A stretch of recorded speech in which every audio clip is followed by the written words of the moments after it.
কথা বলতে বলতে হুমায়রা তার নানার বিষয়ে অনেক খোঁজ নিতে শুরু করে।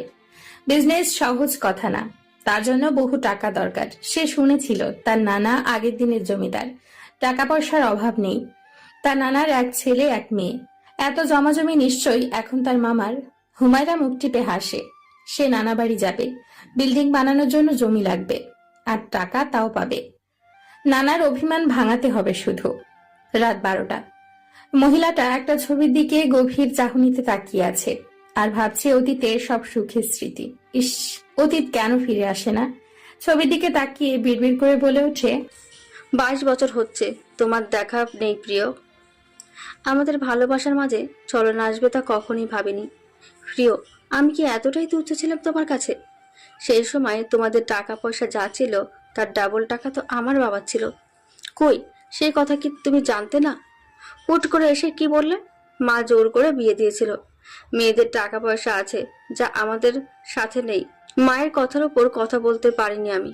জানো প্রিয়, সেদিন আমি মরে গিয়েছিলাম। খুব সূক্ষ্ম ভাবে চোখে জল মুছে নেয়। আশেপাশে তাকাই, কেউ দেখে ফেললো না তো আবার? একটা দীর্ঘশ্বাস ফেলে আবারও বলে, আজ 2 বছর হচ্ছে তোমার সাথে কথা হয় না আমার। এখন বুঝি স্ত্রী সন্তান নিয়ে খুব ব্যস্ত। আজ যে আমার বড্ড ইচ্ছে করছে তোমার সাথে কথা বলার প্রিয়। আমার মনের ভাব তো ও সবসময় বুঝে নিতে। আজ একটু ভুল করে ফোন দাও না প্লিজ। ফোনের শব্দে তাড়াহুড়ো করে ফোন খুঁজতে থাকে। তার মনেই হচ্ছে যার ফোনের আশায় বসে আছে সে ফোন করেছে।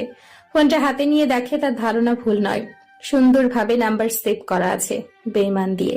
ফোনটা রিসিভ করতে ওই পাশ থেকে কথা আসে, দিয়া আমার সন্তান, ও কোথায়? তুমি কোথায় আছো দিয়া? 22 বছরে একটা বার দেখা হয়নি আমার। প্লিজ দেখা করো আমার সাথে। আমার মন বলছে তুমি আমার আশেপাশে আছো। মহিলাটা অবাক হয় না।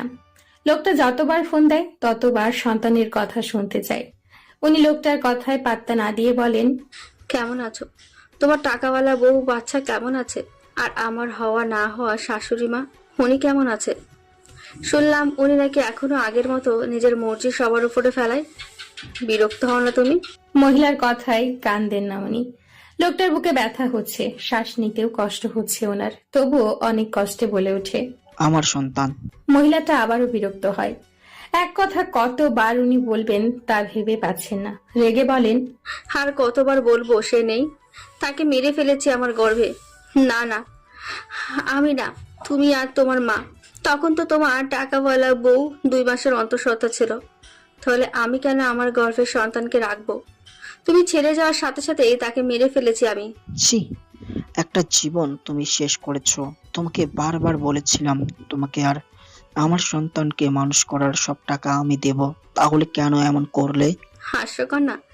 যাকে চায় সে থাকতে চাইলো না, আর তার সন্তান কি করব? বাবা ছাড়া সন্তান মানুষ করার ক্ষমতা আমার ছিল না। আর রইলো টাকার কথা, ভুলে যাও না, জমিদারের মেয়ে আমি। টাকা পয়সা আর হাতের ময়লা। গ্রাম থেকে এসে শহরে কম টাকা উড়াইনি আমি। সেই তো এখন সব ছেড়ে স্বামীর ছায়া তোলে নতুন করে জীবন কাটাচ্ছে তোমার। দিয়া কথা দিয়েছিলে আমাকে ছাড়া কাউকে নিজের করবে না। তাহলে কেন অন্য কেউ জায়গা পেল তোমার কোলে মাথা রাখার? মহিলাটা খিলখিল করে হেসে ওঠে। পরক্ষণ এই মুখে হাত দিয়ে হাসি আটকানোর চেষ্টা করে, তারপর হাসতে হাসতেই বলে, মেন্টাল হসপিটালে যাচ্ছ না কেন? তুমি যদি অন্য নারীকে বুকে জায়গা দিতে পারো, তাহলে আমি কেন অন্য পুরুষকে মসতে পারবো না প্রিয়? তুমিও তো কথা দিয়েছিলে আমাকে সারা জীবন ভালোবাসবে। তাহলে আমি এখন আপনাকে ভালোবাসি দিয়া। লোকটা চোখ থেকে টপ টপ করে পানি গড়িয়ে পড়তে থাকে। হঠাৎ করে অনুভব করলো তার পাশে কেউ আছে। ফোনটা কানে রেখে পাশে তাকায়। যা আশা করে নাই তাই হলো। ওনার এক ছেলে দাঁড়িয়ে আছে, যদিও নিজ সন্তান না, কিন্তু এ কি, ছেলেটা কি শুনে নিল সব কথা? উনি নিজেকে স্বাভাবিক করে ছেলেটার উদ্দেশ্যে বলে, নিজের রুমে চা, আর এখানে চা হলো সে কথা যেন বাইরে না যায়। যদি অন্য কেউ জানে তাহলে তোর চাচ্চু আর বাঁচতে পারবে না, বাঁচতে দিব না তাকে কেউ। এইভাবে ধীরে ধীরে তোমার অতীত সবার সামনে আসবে প্রিয়। ধৈর্য ধরো। বললে না তো কেমন আছো? ফোনের এপাশের কথা শুনে রক্ত শূন্য দৃষ্টি নিবদ্ধ করে পায়ের কাছে বসে থাকা ছেলেটার দিকে। ছেলেটা কাঁদো কাঁদো গলায় বলে, চাচ্চু, তুমি কাউকে ভীষণভাবে ঠকিয়েছো। ও চাচ্চু, কেন এমন করছো? আমি ছাদে ছিলাম সেই প্রথম থেকে, সব শুনেছি আমি চাচ্চু। চাচ্চু, তুমি ঠকবাজ। এতে তোর সমস্যা কোথায়? তুই কাঁদছিস কেন? ওনার কথায় ছেলেটা হাউমাউ করে কাঁদতে থাকে। লোকটা অবাক চোখে তার দিকে তাকায়। ছেলে মানুষ, সামান্যতে কাঁদতে পারে বুঝি? উনি অবাক হয়ে বলে, কাঁদছিস কেন? আমার কষ্ট হচ্ছে। তুই ছোট মা আর তোমার বাচ্চাকে ঠকিয়েছো, সাথে কারো কাছে ঘৃণার পুরুষ হয়ে আছো। টাকা লোভী তোমরা। ফোনটা দাও, ফোনের অপর পাশে কে আছে কথা বলবো। কেন তোমার সাথে যোগাযোগ রেখেছে এখনো? আমি ছোট মাকে কষ্ট পেতে দিব না। উনি সুখে আছে, ওনার সুখ দেখতে চাই। তার জন্য কাউকে খুন করতে হলেও করব। ফোন থেকে খিলখিল করে হাসির শব্দ শুনতে পায় ছেলেটা। ছেলেটা ফোনটা ছিনিয়ে নিয়ে বলতে শুরু করে, শুনুন, কে আপনি জানি না। যতটুকু বুঝলাম, চাচ্চুর সাথে আপনার অবৈধ সম্পর্ক ছিল, আর বাচ্চা নষ্ট করেছেন, ভালো করেছেন। কারণ অবৈধ সন্তানের পরিচয় কি হতো? আর হ্যাঁ, টাকা লাগলে বলবেন, আমার চাচ্চুর থেকে দূরে থাকবেন। আজ 2 বছর পর তোমার চাচুর সাথে কথা বললাম ছেলে, আর তাও তোমার চাচু নিজে ফোন করেছে আমার কাছে। আমি বেহায়া নই যে তোমার চাচুর কাছে ফিরে যাব। আমার সন্তান কখনো তা চাইবে না। আর একটা কথা বলি, তোমার চাচু কিন্তু ওনার বউকে কষ্ট পেতে দেবে না, কারণ ভালো অভিনেতা উনি। আর একটা কথা, আমি কিন্তু বাচ্চা নষ্ট করিনি। তোমার চাচু নাটক করলে আমার কি? তোমার দাদি যান বাচ্চা মেরে ফেলেছে। কথাটা শোনা মাত্র ছেলেটা চোল শক্ত করে লোকটার দিকে তাকায়। তার ঘৃণা লাগছে সামনে দাঁড়িয়ে থাকা লোকটার সামনে থাকতে। গটগট পা ফেলে ছাদ থেকে যাওয়ার জন্য উদ্যত হয়। তখন তার কানে সে কয়েকটা কথা আটকায়। ফোনের ওই পাশ থেকে মহিলাটা বলছে, বেঈমান, পবিত্র হয়েও সবার কাছে অপবিত্র আমি। ছেলে মেয়ে সমান বাচ্চাদের কাছেও এখন অপমানিত হতে হয়। লজ্জা করে না প্রথম বইয়ের অপমান হওয়া দেখলে? আর বারবার বাচ্চার খোঁজ নাও কেন? জানো না নাকি ভুলে গেছো? কোথায় আছো? কথা ঘুরাচ্ছ কেন? আর কখনো ফোন করবে না। সংসার নিয়ে সুখে থাকো। নাম্বার চেঞ্জ করবো। ভালো থেকো। ভাবছি কাউকে কিছু জানানোর দরকার ছিল, সে জেরে গিয়েছে। এখন নিজের গেট আপে আসবো। ফোনটা হুট করেই কেটে যায়। লোকটা ঘড়ির দিকে তাকিয়ে দেখে রাত অনেক হয়েছে। ছাদে কারো উপস্থিতি নেই আর। ধীর পায়ে উনি ছাদ থেকে নেমে নিজের ঘরে যায়। ঘুমন্ত স্ত্রীর পাশে ঘনিষ্ঠ হয়ে শুয়ে পড়ে। মনে মনে ভাবে, এটাই বুঝি পুরুষ মানুষ। আজকে হুমায়রার মা বাসায় ফিরবেন। ফিরবেন বললে ভুল হবে। ওনার অন্য একটা ভাবনা আছে। সব জামা ওনার সেলাই করা হয়েছে। সব দেখে মেয়ের কাছে গিয়ে বলে, এক কাজ কর মা, তোর মামার বাসায় গিয়ে থাক, সেখান থেকে পড়াশোনা করবি। তোকে আর কষ্টে দেখতে পারবো না। আম্মু, এতে কি হবে বুঝতে পারছো? যা হবার হোক। তোর মামা চট্টগ্রামে নিজেদের ফ্ল্যাটে এসেছে। তোর বাবার বিজনেস সামলাতে অসুবিধা হচ্ছে গ্রামে থাকা অবস্থায়। হঠাৎ এই সিদ্ধান্ত? আচ্ছা, সমস্যা নেই, তার মানে তুমি থাকছো, যাক ভালো লাগলো। তোমার স্কুলে জব ছেড়ে দাও তাহলে, সব গোছগাছ করে। তাহলে নতুন ফ্ল্যাটে উঠছি আমরা। কষ্টে থাকা অনেক হয়েছে, আর না। আর আমি সিদ্ধান্ত নিয়েছি নিজের ভাগটা এবার বাবার থেকে বুঝে নেব। তোকে আমি বড় হতে দেখতে চাই। তুই বড় হবি, অনেক বড়। কথা হয়েছে ওনার সাথে? হঠাৎ এসব কথা যে থাকতে পারো না, আমার কিন্তু অসহ্য লাগছে। এক কাজ করো, ভার্সিটি থেকে ট্রান্সফার নিব আমি, থাকবো না এই শহরে। কার ভয় পালাচ্ছ মেয়ে? যে কারণে এসেছিলে সেটা ছেড়ে পালাচ্ছ তুমি? মায়ের মুখে এমন কথা শুনে হুমায়রা রেগে ঘরের সবকিছু ভাঙচুর করতে থাকে। সিনহার ঘুম ভেঙে যায়। ধরফর করে উঠে সে ফুপিমনির পাশে দাঁড়ায়। সিনহা থতমত খেয়ে বলে, ফুপিমণি, হঠাৎ এইসব কি হয়েছে ওর? তোমার বাবা চট্টগ্রাম নিজের ফ্ল্যাটে ফিরেছে। আজ সবাই যাচ্ছে।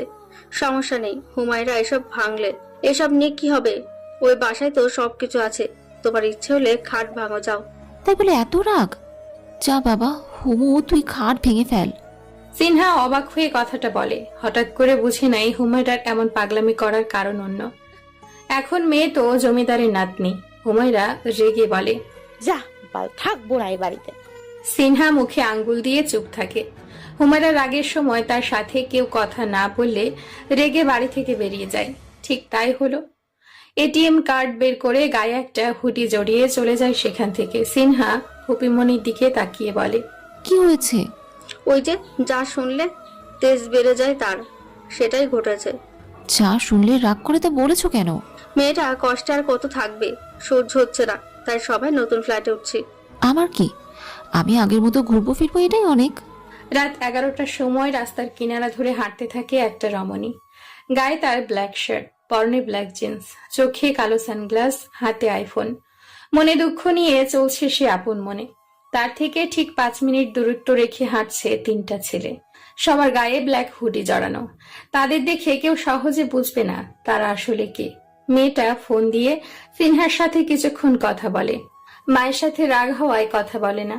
হাঁটতে হাঁটতে আনমনা হয়ে যায়। তখনই একটা গাড়ি জোরে ব্রেক কন্ট্রোল করে তার সামনে দাঁড়ায়। গাড়ি থেকে বেরিয়ে আসে তার অতি অপ্রিয় দুজন পুরুষ, রায়হান চৌধুরী ও রাহুল চৌধুরী। মাথা তুলে তাকায় হুমায়রা তাদের দিকে। রাহুল হুমায়রাকে এই গেটআপে দেখে অবাক হয়ে যায়।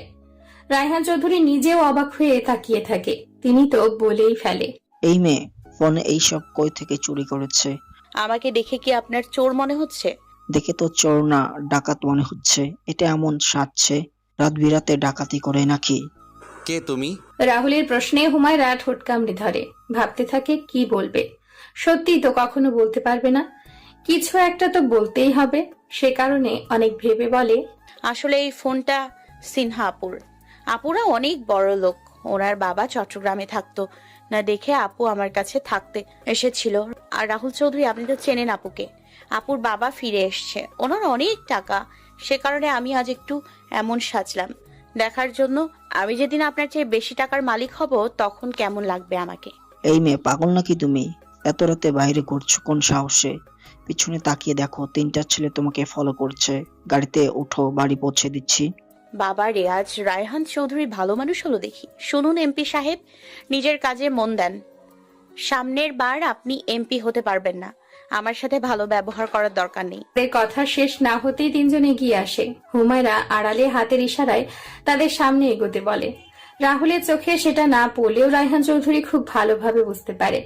রাহুল কিছু বলতে যাবে তার আগে উনি বলেন, তুমি সিফাত খানের মেয়ে? হ্যাঁ, আমার বাবা সিফাত খান, ওনার বিজনেস আছে, হয়তো ওনাকে চেনেন। আমার মায়ের নাম মিসেস খান। হাই, আমি হুমায়রা খান। সিফাত খানের নাম শুনে রাহুল হাঁ হয়ে যায়। অবাক কণ্ঠে সেও বলে, তুমি সিফাত খানের মেয়ে? আমি একবারও বলছি নাকি আজব? আপনার চাচ্চু বলল সে কারণে বললাম। তাহলে তুমি কে? আমি ওনার ভাগ্নি, মামার কাছে থাকবো এখন থেকে। আমার মা বাবার সাথে মামার ঝামেলা হয়েছিল, সে কারণে সম্পর্ক ছিল না, কিন্তু মামা আমার আর আম্মুর কষ্ট সহ্য করতে না পেরে নিজেদের কাছে নিয়ে এসছেন। বুঝলাম না, ক্লিয়ার করে বলো তো। তোমার মামা তো গ্রামে জমি চাষ করে, তোমার মা প্রাইমারি শিক্ষক ছিল, তোমার মামাও একটা কলেজের শিক্ষক, তাহলে এসব? হুমায়রা অন্যদিক ফিরে ঠোঁট কামড়ে হাসে। তার মানে সে ঠিকই ভেবেছিল এতদিন। যে ছেলেটা সন্দেহের বশে তাদের সব খবর রাখতো 2 বছর থেকে, সে রাহুল। হুমায়রা তার দিকে ফিরে বলে, আসলে ভাইয়া, আপনি হয়তো মামাকে দেখেন নাই, উনি আমাদের আসল মামা না। আমার যখন 5 বছর তখন আম্মুর জামাই মারা যায়। মা অসহায় হয়ে পড়েন। আমার আম্মুর জামাই অন্যের বাড়িতে কাজ করত। হঠাৎ করে আম্মুর জামাই মারা যাওয়ার কারণে আম্মু অসহায় হয়ে পড়েন। আমাকে নিয়ে আশ্রয় হয় ওনার সেই মামার বাসায়। আম্মুর পড়াশোনা থাকায় একটা প্রাইমারিতে চাকরি হয়, আর তারপর থেকে আমরা ওই মামার কাছে থাকি। এই ওয়েট, তোমার মামা এত বড় লোক, তাহলে এত গরিবের সাথে তোমার মায়ের বিয়ে দিল কিভাবে? আর যখন তোমার বাবা মারা গেল তখন তোমার নানা বাড়ি না গিয়ে রাস্তায় রাস্তায় কেন তোমার মা ঘুরছে? আমার নানার এক ছেলে এক মেয়ে, মামা বড়, আমার আম্মু ছোট। আম্মু ভার্সিটিতে পড়াকালীন একটা ছেলের প্রেমে পড়ে, গভীর প্রেম। ছেলেটা আম্মুর সাথে ছলনা করেছিল।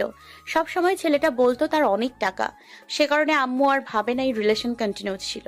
এক সময় কাউকে না জানিয়ে বিয়ে করে নেয়। তারপর আম্মু জানতে পারে ওনার জামাই এতদিন মিথ্যে বলেছে সবাইকে। ছেলেটা আসলে শহরের টিউশনি করে কাটাতো, তার বাসা গ্রামে, বাবা গ্রামের জমিতে কাজ করত।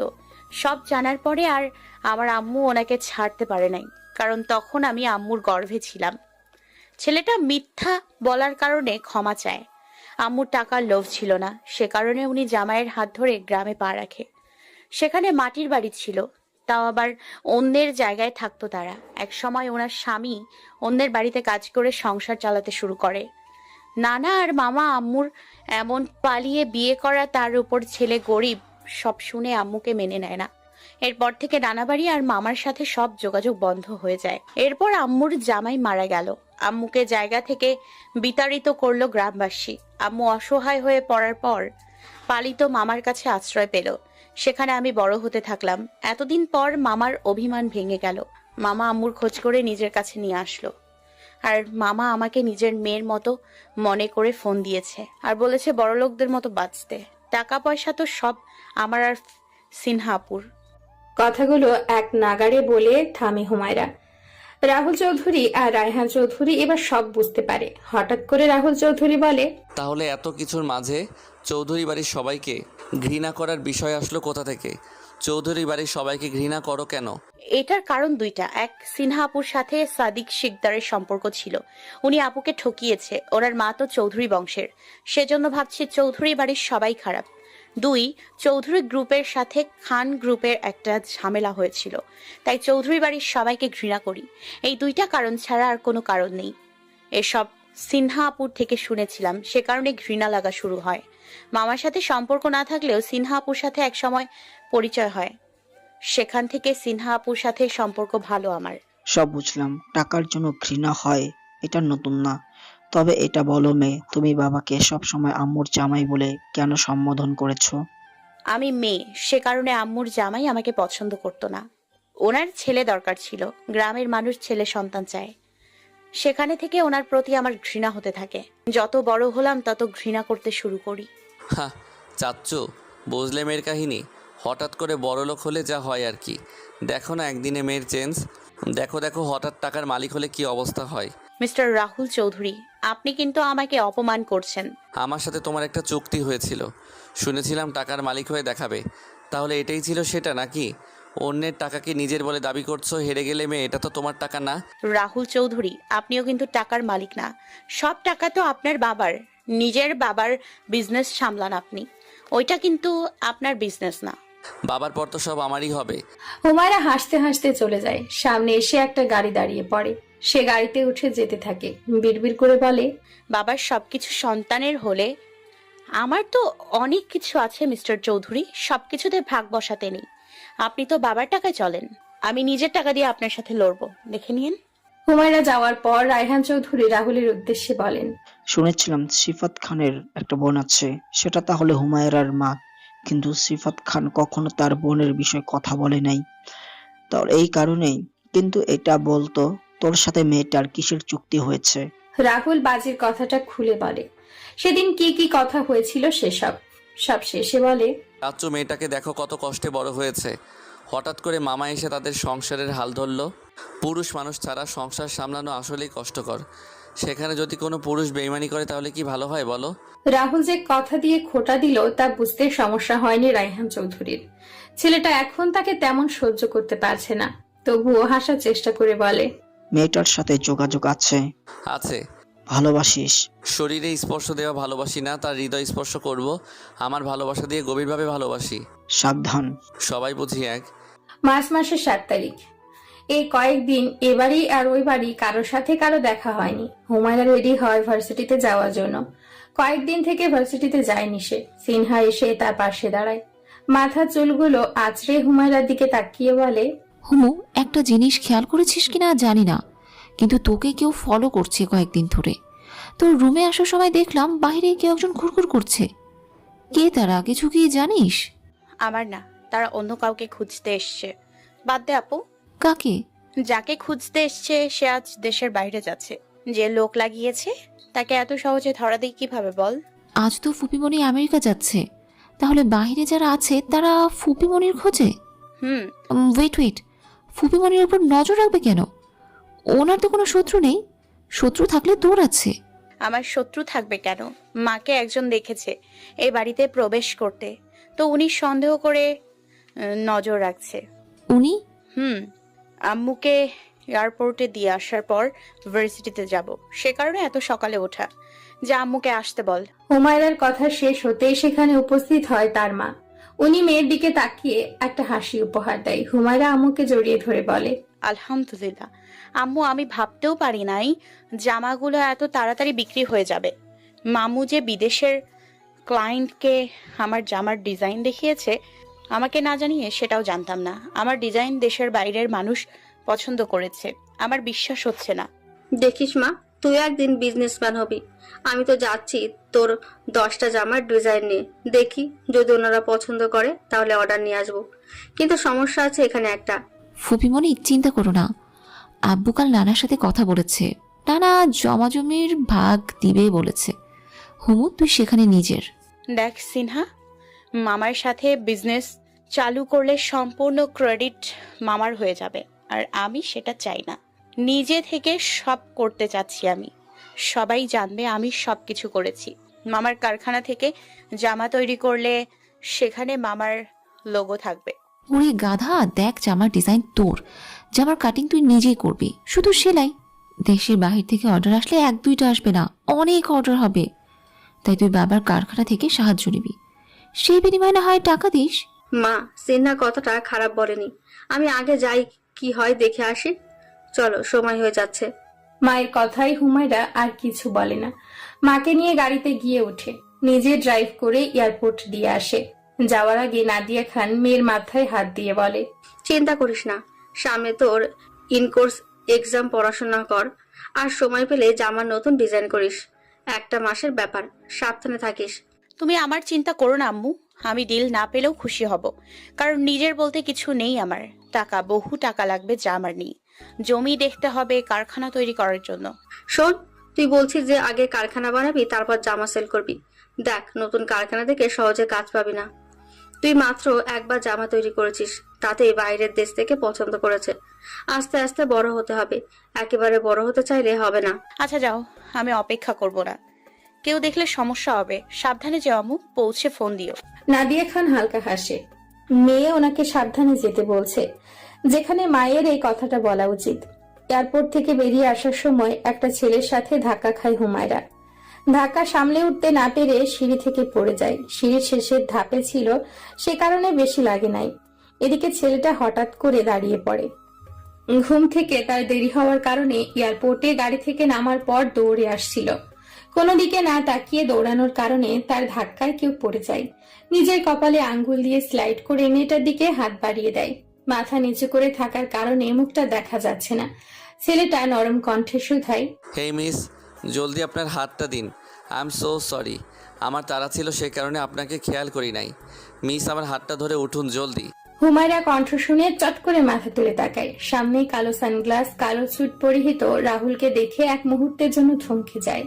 রাহুল নিজেও অবাক হয় হুমায়রাকে দেখে। তারপর কপাল কুঁচকে বলে, সেটাই তো, এ জীবনের জন্য কারোর সাথে ধাক্কা খাইনি আমি। তুমি একমাত্র যার সাথে সব সময় ঝামেলা হয়। তো জঞ্জাট, তুমি এখানে কি করছো? আপনি তাহলে দেখছেন আমার হাঁটু ছিলে গিয়েছে নাকি সেদিকে আপনার খেয়াল নেই? আপনার দ্বারা সব সময় অকাম হয়। ইস, আমার হাঁটু জ্বলে যাচ্ছে। সরি, আমি খেয়াল করি নাই বিছুটি পাতা। দোষ যখন আমার, তখন আমি ভালো করার দায়িত্ব নিচ্ছি। ওয়েট, আচ্ছা তুমি এয়ারপোর্টে কি করছো? রাহুল কথাটা বলে চট করে হুমায়রাকে কোলে তুলে নেয়। হুমায়রা ভয় পেয়ে রাহুলের গলা খামচে ধরে। রাহুল চোখ মুখ খিচে তাকায় হুমায়রার পানে। গলার চামড়া হয়তো মেয়েটা উঠিয়েই নিয়েছে। বসার একটা জায়গায় গিয়ে হুমায়রাকে কোল থেকে নামিয়ে দেয়। কার থেকে নিজের ব্যাগ নামিয়ে স্যাভলন বের করে হুমায়রার জিন্স উপরে তোলার জন্য হাত বাড়ায়। হুমায়রা চেঁচিয়ে বলে, এই বেয়াদব, এখন আমার ইজ্জত হরণ করার শখ হয়েছে নাকি? এত মানুষের সামনে আপনি আমার হাঁটুতে স্যাভলন লাগিয়ে দেবেন? দূরে যান আমার থেকে। বেশি বোঝো কেন? এই রুমাল দিয়ে আমার চোখ বেঁধে দিয়ে আশেপাশে তাকাও। এখানে এখন কেউ নাই। তুমি তোমার ছেলেদের প্যান্ট উপরে তোলো, আমি ড্রেসিং করে দিচ্ছি। অসভ্য, এটা ছেলেদের প্যান্ট না, মেয়েরাও জিন্স পরে। চুপচাপ আমার পা ড্রেসিং করেন। বেয়াদব, আমার কান্না পাচ্ছে। হুমায়রা জিন্স সাবধানে তোলে। হাঁটু থেকে রক্ত বের হচ্ছে, অনেকটা জায়গা ছিলে গিয়েছে। রাহুল আন্দাজ করে স্যাভলন দেওয়ার মাত্রই হুমায়রা চোখ মুখ খিচে চিল্লিয়ে ওঠে, কেঁদে দেয় সে। রাহুল চোখ থেকে রুমাল খুলে হাঁটুর দিকে তাকায়, মনে মনে বলে, ইস, মেয়েটার পায়ের কি একটা অবস্থা। এত সময় আছে তবু যে কেন দৌড়ে আসতে গেলাম। সব দোষ চাচ্চুর। চাচ্চু বারবার ফোন না করলে আমি কখনো এত তাড়াতাড়ি আসতাম না। রাহুল মাথা নিচু করে সাবধানে পা ড্রেসিং করে ব্যান্ডেজ করে দিতে থাকে। হঠাৎ করেই বলে ওঠে, এভাবে তাকিয়ে থেকো না মেয়ে, প্রেমে পড়ে যাবে। আমার দিকে যে গভীর চাহনিতে তাকিয়ে থাকে সে প্রেমে না পড়ে থাকতে পারে না। হুমায়রা থতমত খেয়ে মাথাটা অন্যদিকে ঘুরিয়ে নেয়। কথা এড়ানোর জন্য বলে, কোথায় যাচ্ছেন? এয়ারপোর্টে কি করছেন? আমেরিকা যাচ্ছি। বিজনেসের কাজে? তবে তার চেয়ে বড় কাজ চাচ্চুর সাথে যাচ্ছি কয়েকজন ধনী ব্যক্তির সাথে দেখা করতে, সাথে চাচ্চুর কলিগের মেয়ের বিয়ে খেতে। কোন ফ্লাইটে? রাহুল নাম বলে। কয়েক মিনিট পর যেটা ছাড়বে সে ফ্লাইটে। সিট নাম্বার শুনে হুমায়রা সেই পা নিয়ে দৌড়ে যায় সেখান থেকে। ব্যথায় পা ফেটে যাচ্ছে, সেদিকে তার খেয়াল নেই। মা কোথায় আছে সেটা খুঁজে সেখানে যেতে গিয়ে থমকে দাঁড়ায়। পকেট থেকে রুমাল বের করে মুখ বেঁধে নেয়। কিছুটা জোর পায়ে মায়ের কাছে গিয়ে মাকে টেনে সেখান থেকে নিয়ে চলে যায়। পেছন থেকে এমপি সাহেব ডেকে যাচ্ছে, কিন্তু তার উত্তর দেওয়া গুরুত্ব মনে করলো না। মাকে নিয়ে গাড়িতে এসে বসে। ওই ফ্লাইটে রাহুল চৌধুরী আছে, তোমাকে যেতে হবে না। আর ওখানে কি করছিলে? আমার প্ল্যান মাটি করার জন্য উঠে পড়ে লাগছো নাকি আম্মু? আমি জানতাম না রাহুলের কথা। আমি ওদের খবর নিয়ে বসে থাকি নাকি?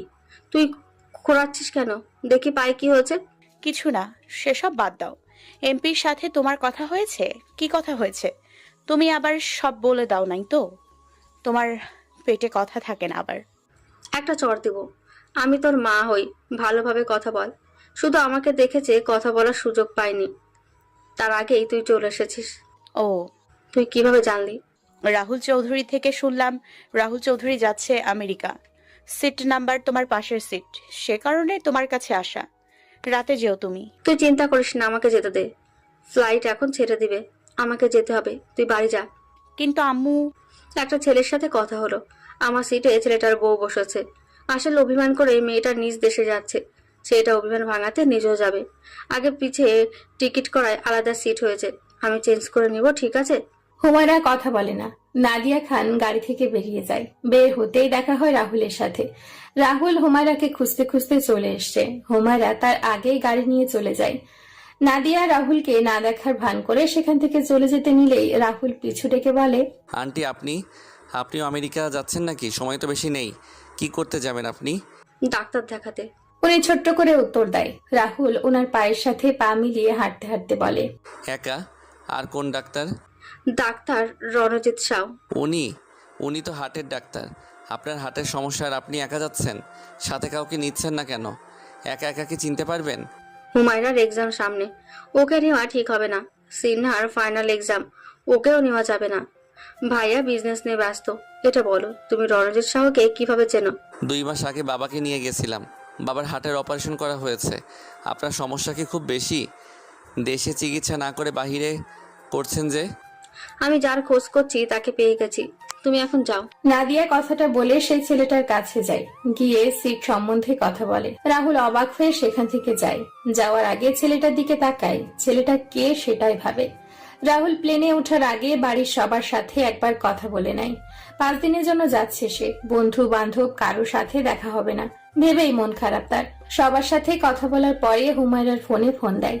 তারপর কপালে ভাঁজ পড়ে তার। সবকিছু থেকে ট্রাই করে ব্লক করা, ফোন যাচ্ছে না। রাহুল বিরক্ত হয়ে অন্য নাম্বার থেকে ফোন দেয়। ফোন যাচ্ছে।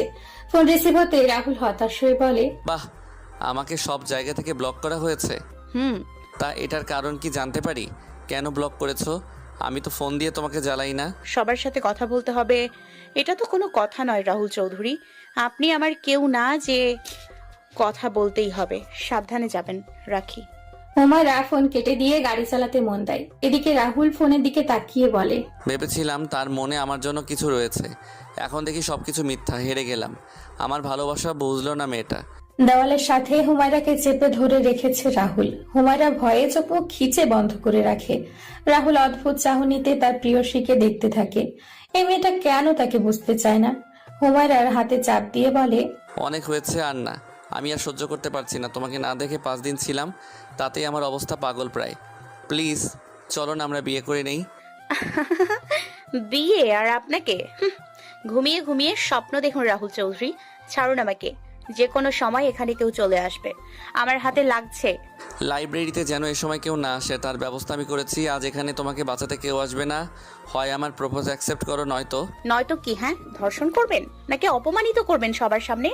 বড় লোকের ছেলে এই একটা কাজই তো করতে পারবে। কি চান কি আপনি? শান্তিতে আমাকে বাঁচতে দেবেন না নাকি? এভাবে দম বন্ধ হচ্ছে আমার। হুমায়রার কথায় রাহুল হুমায়রার হাত ছেড়ে দিয়ে দূরে সরে আসে। হুমায়রার কথায় সে অনেক আঘাত পেয়েছে, সেটা চোখ মুখ দেখে বোঝা যাচ্ছে। এতে হুমায়রার কিছু না। সে আবারও কণ্ঠের তেজ এনে বলে, ভালোবাসা ভালো, কিন্তু এতটাও বেশি না যাতে আপনার ভালোবাসায় কেউ বিরক্ত হয়ে যায়। আমি আপনাকে ভালোবাসি না, আর কতভাবে বোঝাবো Rahul? I hate you. But I love you. হ্যাঁ, আমি তোমাকে ভালোবাসি, একটু বেশি ভালোবাসি। তোমাকে পাওয়ার লোভ জেগে বসে আছে আমার মনে। যে কোনো উপায় তোমাকে চাই আমি। কিন্তু আমি আপনাকে চাই না। দেখুন, একদম আমার কাছে আসার চেষ্টা করবেন না। আমার থেকে 10 গুণে গুণে দূরে থাকবেন। ঘৃণা করি আপনাকে রাহুল চৌধুরী, ঘৃণা করি চৌধুরী বাড়ির সবাইকে। রাহুল এবার রেগে যায়। হুমায়রার কাছে গিয়ে কোমর টেনে জড়িয়ে ধরে। তাকে কিছু বুঝতে না দিয়ে ঠোঁটে চুমু এঁকে দেয়। হুমায়রা হু হু করে কেঁদে ওঠে। এতে রাহুল বিরক্ত হয়ে আবার ঠোঁটে ঠোঁট ডুবিয়ে দেয়। প্রায় 3 মিনিট পর ছেড়ে দিয়ে দূরে গিয়ে একটা চেয়ারে বসে। হুমায়রার দিকে তাকায়। হুমায়রা মেঝেতে বসে মাথার চুল খামচে ধরে হিচকে তুলে কেঁদে যাচ্ছে। রাহুল নিজের ঠোঁট মুছে বলে, সরি জান, ভালোভাবে না বুঝলে খারাপভাবে বোঝাতে হয়। আমি সত্যি সরি, তোমাকে এভাবে কষ্ট দিতে চাই না, কিন্তু তোমার গোলাপি ঠোঁট প্রতিটা রাতে আমার স্বপ্নে এসে জ্বালায়, তাই আজ সেটা নিজের করে নিয়েছি। শালা কুত্তা, হাদারাম, ছাগলের বাচ্চা। আর আর বাল, তোকে আমি দেখে নিব। আমার ঠোঁটে তোকে অভিশাপ দিলাম, কখনো বউ পাবি না। তোর বাচ্চা হবে না, বাচ্চা ন্যাংরা হবে। হারামি। সুন্দর হচ্ছে, বলতে থাকো। কতটা গালি দিতে পারো দাও। ওয়েট, আবারও শুরু থেকে দাও, আমি নোট করে নেই। নাও শুরু করো। 1 2 3 লেটস গো। হুমায়রা কান্না থামিয়ে দিয়ে ফ্যাল ফ্যাল চোখে রাহুলের দিকে তাকিয়ে থাকে। সে বোঝার চেষ্টা করে সে পাগল নাকি রাহুল পাগল। সে যে কান্না করছে সেটা রাহুল কানেও তুলছে না, নিজের মতো করে কথা বলছে। হুমায়রা মনে মনে অকথ্য ভাষায় গালি দেয় রাহুলকে। নিছকই ভদ্র মেয়ে দেখে মুখের ওপর কথা বলতে পারছে না। হুমায়রাকে চুপ থাকতে দেখে রাহুল বলে, এই চুপ আছো কেন? কথা বলো। আমি কিছু মনে করবো না, সত্যি। আমি যে অন্যায় করেছি তার জন্য গালি কম হচ্ছে, তোমার গালি শুনতেও ভালো লাগছে। আরও গালি দাও। দরজা খুলতে বলুন, আমি বাসায় যাব। আপনার মতো অভদ্র অসভ্য ছেলের সাথে থাকার ইচ্ছে আমার নেই। আজ যা করলেন তার শোধ আমি তুলব। খুব বেশি করছো কিন্তু। কি করবে? হ্যাঁ, ওইটা আরও আদর করি দেখি আমিও। তুমি কি করতে পারো সেটাই আমি দেখব। খুব তো বলো, আমাকে ছুঁয়ে দেখো কি করি। নাও, তোমার সামনে আছে, কি করতে পারো করো। রাহুল তেড়ে আসে হুমায়রার দিকে। হুমায়রার পিঠ বেড়ে হাতটা কাঁধ পর্যন্ত নিয়ে যায়। মুখটা এগিয়ে যেই কিস করতে যাবে তখন ব্যথায় চেঁচিয়ে ওঠে। তাড়াতাড়ি করে হুমায়রাকে ছেড়ে দিয়ে দূরে গিয়ে দাঁড়ায়। ছলো ছলো চোখ নিয়ে হুমায়রার দিকে তাকায়। হুমায়রার হাতে ছোট্ট একটা চাকু, সেটা দিয়ে তার বাহুতে আঘাত করেছে। হুমায়রা দাঁতে দাঁত চেপে বলে, তখন কিছু বলি নাই, তার মানে এই না যে কিছু বলবো না। আমাকে সহজ সরল মেয়ে মনে করে ভুল করছেন রাহুল চৌধুরী। আমাকে চিনতে হলে অনেক সাধনার দরকার। আপনার মতো কম বুদ্ধির মানুষ আমাকে বুঝবে না। এবার থেকে দেখে শুনে লাগতে আসেন, কেমন? বাই। লাইব্রেরির দরজা খুলে রাহুলের বন্ধুরা প্রবেশ করে। রাহুলকে রক্তাক্ত অবস্থায় দেখে অস্থির হয়ে ওঠে। হুমায়রা চাকুটা প্যান্টের পকেটে রেখে সেখান থেকে বেরিয়ে যায়। ক্যালেন্ডারের একটা একটা করে পাতা উল্টাতে উল্টাতে 6টা পাতা উল্টানো হয়ে গিয়েছে। এর মাঝে কেটে গিয়েছে 6টা মাস। সবকিছু আগের মতো নেই আর। বদলে গিয়েছে রাহুল আর হুমায়রার সম্পর্ক। সঙ্গে ফিহা আর হুমায়রার সম্পর্ক ঠিক আগের মতো হয়েছে। সফলতা পাচ্ছে হুমায়রার বিজনেসে। নানার অভিমান ভাঙিয়ে জমি পেয়েছে, আর সেখানে কারখানা গড়ে তোলার জন্য তোড়জোড় চলছে। হুমায়রা বর্তমান নিজের কাজে ব্যস্ত থাকে। সিনহাপুর ফাইনাল এক্সাম শেষ হয়েছে। ও এখন মাস্টার্সে ভর্তি হয়েছে। ওই মাইয়া শোন, ওই সেমরি তোরে ডাকতাছি, আয় এইদিকে আয়। হুমায়রা পিছু ফিরে তাকায়। সে মাত্র এবারের রাস্তা থেকে বেরিয়েছে। সকাল সকাল হাঁটাহাঁটি করতে তার বেশ ভালো লাগে। সে কারণেই খুব ভোরে বাড়ি থেকে বেরিয়েছিল। হাঁটতে হাঁটতে 1 ঘন্টার পথ হেঁটেছে তা বুঝতেই পারে নাই। রাহুলদের বাড়ি পেরিয়ে নিজ বাড়ির দিকে যাচ্ছিল, তখনই পেছন থেকে ডাক দেয় রোজিনা চৌধুরী। হুমায়রা সেদিকে এগিয়ে গিয়ে বলে, কি হয়েছে বুড়ি? হঠাৎ এই যুবতীকে ডাকার কারণ কি?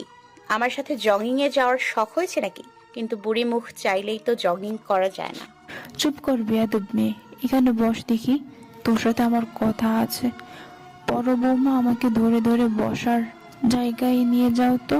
ও মা, 6 মাস আগে যে নিজেকে বাড়ির কর্ত্রী বলে পরিচয় দিচ্ছিল সে অচল হয়ে গেছে। আহারে, থাক, সমস্যা নেই বুড়ি, মুখটা তো আর অচল হয়নি। রোজিনা চৌধুরী রেগে যায়।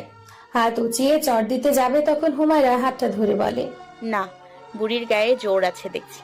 মুখের সাথে সাথে হাতও চলে। থাক, গতরের জোর দেখাতে হবে না, মুখের বুলি আওড়ান। শুনি কি জন্য ডাকলেন? মালিহা চৌধুরী মুখে হাত দিয়ে হেসে ওঠে। মেয়েটা পারেও বটে। বিড়বিড় করে বলে, এই মেয়েকে বাড়ির বউ করে আনতে পারলে আম্মা সোজা হবে। সবসময় যে মুখটা চলে সেটা আর চালাতে পারবে না। এই মেয়ের সাহস আছে বলতে হয়। দেখতে হবে মানুষটাকে। হুমায়রা চোখ টিপ দিয়ে কথাটা বলে। মালিহা থতমত খেয়ে যায়। মেয়েটা তার কথা শুনতে পেয়েছে ভেবেই জিভে কামড় দেয়। রোজিনা চৌধুরী একটা বেঞ্চে বসে হুমায়রার দিকে তাকিয়ে বলে, শোন মেয়ে, আমার রাহু নাতির থেকে দূরে থাকবে। আমার নজরে তোরা দুজন বেশ আসিস, যখন দেখি তখনই চিপকাই আসিস। আমার নাতি বড় লোক দেখে ফাঁসানোর ধান্দা আটকাইছিস। মালিহা থতমত খেয়ে যায়। শাশুড়ি এসব কি বলছে? ছেলের প্রেম না হতেই বেচতে দিচ্ছে। উনি তাড়াহুড়া করে বলেন, আম্মা কিসব বলছেন? কই দেখলেন? হুমায়রা তো আমাদের রাহুলের আশেপাশে আসে না। হুমায়রা মা, তুমি যাও, কিছু মনে করো না। বয়স্ক মহিলা, বুঝতে ভুল হয়েছে। তুমি চুপ করো বড় বউ, আমার কথা ভুল হইতেই পারে না। শোন মেয়ে, আর কখনো আমাদের বাড়ির সীমানায় তোর জন্য না দেখি। আমার রাহু ভাইয়ের থেকে দূরে থাকবে। বলেছিলাম বুড়ি, নিজের বাড়ির পুরুষদের সামলায় রাখতে। আপনার বাড়ির পুরুষ মাইয়া মানুষের পেছনে দৌড়ায়, মেয়েরা আসে না। আমাকে কি ভেবেছেন? হ্যাঁ, নিজের রাহু নাতি ভাই রে বাড়িতে গরুর সাথে বাঁধিয়ে রাখেন। আমি আসি না, বরং আপনাদের রাহুল আমার পিছে দৌড়ায়। হুমায়রা ফুঁসতে ফুঁসতে কথাটা বলে। সে নাকি টাকা লোভে রাহুলকে হাত করতে চাচ্ছে। এটা শুনেই তো তার মাথায় রক্ত চড়ে যায়। মালিহা চৌধুরী বোকার মতো কথা শোনে। তারপর ভাবে এই বিষয়ে রাহুলের সাথে কথা বলা দরকার। কোলবালিশ জড়িয়ে আরাম করে ঘুমোচ্ছে রাহুল। হঠাৎ গায়ে পানি পড়ায় লাফিয়ে বিছানা থেকে নামে সে। ভয়ে বুকে থুথু দেয়। সামনে মাকে দেখে জোরে জোরে শ্বাস নেয়। রাহুল অভিমানী গলায় বলে ওঠে, মামুনি, তুমি গ্রামের টিপিক্যাল মা হয়ে যাচ্ছ। এইভাবে বাচ্চা ছেলেকে কেউ ঘুম থেকে তোলে? ইস দেখো, আমার গা ভিজে গেল, সাথে বিছানাটা ভিজে গিয়েছে। মরার মতো ঘুমাতে কে বলেছে তোকে? সকাল 7টা বাজে আর তুই এখনো ঘুমিয়ে আছিস। তো চাচ্চুর ডাক পড়েছে, ওঠ। আজকে কোনো এক এমপির সাথে দেখা করতে যাবে তোকে নিয়ে। আর কয়টা দিক সামলাবো? একদিকে বাবার বিজনেস আর একদিকে চাচ্চুর রাজনীতি, আর বাকি রইল আমার না হওয়া গার্লফ্রেন্ড। তাকে পটাতে গিয়ে হিমশিম খেতে হচ্ছে আমাকে। তার মানে আমার সন্দেহ সঠিক। বাবা, তুই হুমায়রাকে পছন্দ করিস, তাই না? কিন্তু দুঃখের বিষয়, সে তোকে পাত্তা দেয় না নিশ্চয়ই। রাহুল ঠোঁট উল্টায়, কান্না করার মতো অ্যাক্টিং করে। মালিহা চৌধুরী ছেলের মাথায় একটা থাপ্পড় দিয়ে হতাশ কণ্ঠে বলে, মাস্টার শেষ করেছিস তুই, এখন একটা বিয়ে করা উচিত তোর। যত কম বয়সে বিয়ে করবি ততই ভালো। তোর চেয়ে ছোট ছোট ছেলেরা বিয়ে করে বাচ্চার বাবা হয়েছে, আর তুই? কি বলবা ক্লিয়ার করে বলো তো? হঠাৎ বিয়ে নিয়ে পড়লে কেন? বাবাই কি কিছু বলেছে নাকি? আর মামুনি শোনো, এসব বিয়ের সাথে এখন না। তোমার বৌমা রাজি হয় না এখনো। তোর দাদি হুমায়রাকে পছন্দ করে না। শুধু তোর দাদি না, আমরা কেউ তাকে পছন্দ করি না। আমি যে একটু করি, কিন্তু মেয়েটা বাচাল, সবসময় আমাদের অপমান করার ধান্দায় থাকে। উফ মামুনি, তুমিও না প্লিজ। হুমায়রাকে সামলানোর দায়িত্ব আমার। ওর কথা ধরো না কেউ। মেয়ে মানুষ একটু বেশি কথা বলে।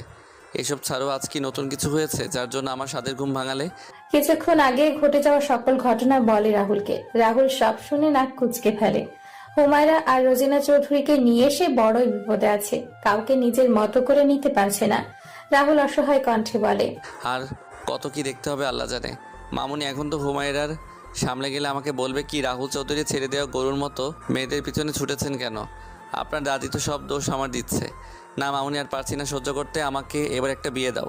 বাবা, তুই সত্যি বিয়ে করবি? দূর মামুনি, এসব রাখো এখন। বলো, হুমায়রা তাকে বাড়ির বউ করলে তুমি কি কষ্ট পাবে? মেয়েটাকে ভালোবাসি একটু বেশি, সাথে তার ইগনোরের জন্য বেশি জেদ হয়ে গিয়েছে। না না, এসব বলিস না বাবা। তুই যাকে ভালোবাসা বলছিস তা কিন্তু ভালোবাসা নয়, কারণ ভালোবাসায় কোনো জেদ থাকে না। আজ বুঝলাম এর কারণে মেয়েটা তোকে পাত্তা দিচ্ছে না। ভালোবাসার জেদ রাখতে নেই, সুন্দরভাবে বোঝাতে হয়, অনুভব করাতে হয়। ভালোবাসা জেদ করার না, ভালোবাসা আগলে রাখার, যত্ন করার, মনের মাঝে গড়ে তোলার জিনিস। তুমি বলতে চাচ্ছ হুমায়রার জন্য আমার মনে ভালোবাসা নেই, যা আছে তা ওকে পাওয়ার জেদ, তাই তো? তাহলে বলো, কি করলে বিশ্বাস হবে যে হুমায়রাকে আমি সত্যি ভালোবাসি? মালিহা চৌধুরী রাহুলকে বেশ কিছু প্রশ্ন করে। তারপর তিনি বুঝে নেয় ছেলের মনে ভালোবাসা কম, জেদ বেশি। তিনি হালকা হেসে বেশ কিছু পরামর্শ দেয়। রাহুল মামুনির গাল টেনে দিয়ে বলে, লাভ ইউ মামুনি, তোমাকে কিউট একটা বৌমা গিফট করবো একদিন।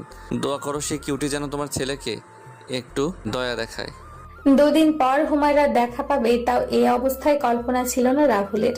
চোখের সামনে একটা ছেলেকে চুমু দিতে দেখছে সে। রাহুল চোখ পিটপিট করে আবারও তাকায়। না, সে ভুল দেখছে না। এবার ছেলেটা হুমায়রার 2 গালে হাত রেখে কপালে চুমু দেয়। হুমায়রা লজ্জায় 2 হাত দিয়ে মুখটা আড়াল করে নেয়। রাহুল ছেলেটার মুখ দেখতে পারছে না। শুধু বুঝতে পারছে কোনো একটা ছেলে আছে হুমায়রার সামনে। হুমায়রা এবার ছেলেটার বুকে মাথা রেখে গলায় একটা চুমু দেয়। তারপর ছেলেটা হুমায়রার থেকে বিদায় নিয়ে রাস্তায় গিয়ে দাঁড়ায়। ড্রাইভার দরজা খুলে দিলে ছেলেটা তাতে উঠে চলে যায়। রাহুল শত চেষ্টা করেও ছেলেটার মুখ দেখতে পায় না। হুমায়রা নিজের ঠোঁটে লিপস্টিক মুছতে মুছতে রাস্তার দিকে এগিয়ে যাচ্ছিল। রাহুলকে দেখে চমকে যাওয়ার মতো করে বলে, আপনি আপনি এখানে কি করছেন ভাইয়া? আপনার সাথে আর কেউ এসছে নাকি? কই দেখি, আপনার আশেপাশে কাউকে দেখছি না তো। রাত 11টা বাজে। এই নদীর ধারে সবাই তো কাউকে না কাউকে নিয়ে আসে, তাহলে আপনি একা কেন? তোমার মতো সবাই না যে, তা আমার প্রপোজ অ্যাকসেপ্ট না করার এই কারণ ছিল বুঝি। থাক, বারবার ঠোঁট ডলতে হবে না, যা বোঝার তা বোঝা শেষ। আমাকে আগে বললেই হতো, কুত্তার মতো তোমার পিছনে পড়ে থাকতাম না। দিদি দেখুন, আপনি ভুল বুঝছেন। উনি না মানে, ও তো আমার ফ্রেন্ড ছিল। আপনি অযথা ভুল বুঝছেন। বললেন না তো এত রাতে এখানে কি করছেন? কারোর সাথে দেখা করতে এসছেন নাকি? আমি আশাতে বুঝি খুব সমস্যা হলো তোমার? আহা, রাতে শত তারার নিচে দাঁড়িয়ে ভালোবাসার মানুষটার সাথে সময় কাটানোর মতো সুন্দর মুহূর্ত আর পাওয়া যায় বুঝি? তা বয়ফ্রেন্ড কি করে? আমার চেয়ে ভালো বুঝি? আমি কাউকে কারোর সাথে তুলনা করি না, তবে এটা বলতে পারি একটু আগে আমার সাথে যে ছিল সে আপনি কেন, আমার চেয়েও সে সুন্দর। তাকে দেখলে নিজেকে পাগল পাগল মনে হয়, হিংসে হয় কেন এত সুন্দর সে। তাহলে সুন্দরের প্রেমে পড়েছ? বাহ, ভালো তো। সব মেয়েরাই খারাপ। এত বছর থেকে ভালোবেসে আসছি, পাত্তা পেলাম না। আর কোন শালায় মাঝখানে আসলো তা বুঝতেও পারলাম না। হায় রে কপাল আমার, এই কপাল রাখার থেকে বিক্রি করা ভালো। এত এত মেয়েদের টেস্ট করতে গিয়েছিলেন কেন? মানে? এই যে আপনি বললেন সব মেয়েরা এক, তো সব মেয়ের কাছে গিয়েছিলেন কেন? এক মেয়েতে আসক্ত থাকলেই পারতেন। রাহুল রেগে যায়। রাগ করার কারণেই কপালের রগ ফুলে উঠেছে তার। রেগে হাত মুষ্টি করে নিয়েছে ইতিমধ্যেই। হুমায়রা রাহুলের দিকে মায়াভরা দৃষ্টিতে তাকায়। তাতেই রাহুল ফেপে উঠে ধমক দিয়ে বলে, এই এই, চোখ নামা বলছি। তাকাবি না একদম আমার দিকে। এই মায়া দিয়েই তো আমাকে পাগল করেছিস। আর কি চাস তুই? এই মায়া আমাকে দেখাতে আসবে না। দূরে যা আমার থেকে, দূরে যা। হুমায়রা ভয় পেয়ে কেঁদে দেয়। আশেপাশের মানুষ তাদের দিকে তাকায়, অবাক হয়। কেউ কেউ ঝামেলা হয়েছে দেখে এগিয়ে আসে। রাহুল নিজেকে শান্ত করে, বুঝতে পারে সে একটু জোরেই কথাটা বলেছে, যার কারণে হুমায়রার মতো মেয়েটা কেঁদে দিয়েছে ভয়ে। রাহুল ফোনটা বের করে একজনের কাছে ফোন দেয়। কিছুক্ষণের মধ্যে সেখানে একটা গাড়ি আসে। রাহুল হুমায়রাকে পাজা কোলা করে কোলে তুলে নেয়। হুমায়রা তখনও কেঁদেই যাচ্ছিল।